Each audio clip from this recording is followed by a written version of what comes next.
Et alors, pour me définir, c'est simple, je suis en émergence. Pourquoi? Parce que je pense à la fameuse phrase de Nietzsche qui dit « Deviens ce que tu es ». Et donc, on est tous en train d'émerger à soi-même et au monde. Donc, je suis en émergence. Et alors, je vais vous donc livrer mes 3 clés qui vont avoir trait à la question du lien et de la reliance.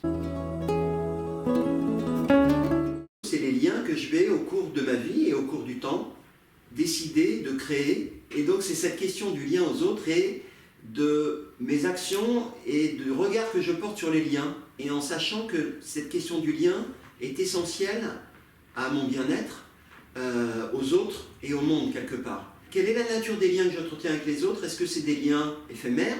Est-ce que c'est des liens de réciprocité? Et aussi, qu'est-ce que je décide d'en faire? Est-ce que je les coupe? Est-ce que je les entretiens? Voilà, quelle est la nature de ces liens? Quels sont les liens qui relèvent du numérique, en sachant qu'ils sont parfois très complémentaires aux liens, entre guillemets, traditionnels et physiques. Parfois, ils sont très différents aussi parce que je ne vais pas avoir connaissance des gens, je ne vais jamais les rencontrer. La question du numérique, en fait, si on reprend l'histoire de l'humanité, au départ, les liens étaient des liens de sang, principalement, c'est-à-dire, et des liens du territoire. C'est-à-dire, on entretenait des liens que dans sa famille et que dans l'endroit où on était né. Après est venu les liens liés à l'argent, ou des liens d'obéissance, on va dire.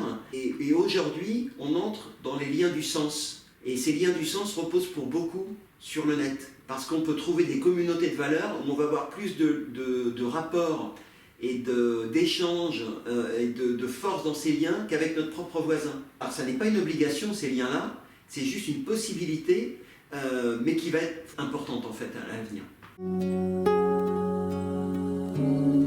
C'est le lien à soi, en fait, et le lien qu'on entretient avec à la fois la nature et aussi les dimensions invisibles, avec nos croyances. C'est aussi écouter sa petite voix, son intuition, et c'est l'écoute qu'on a de soi-même avec bienveillance et qui peut être vraiment très différente.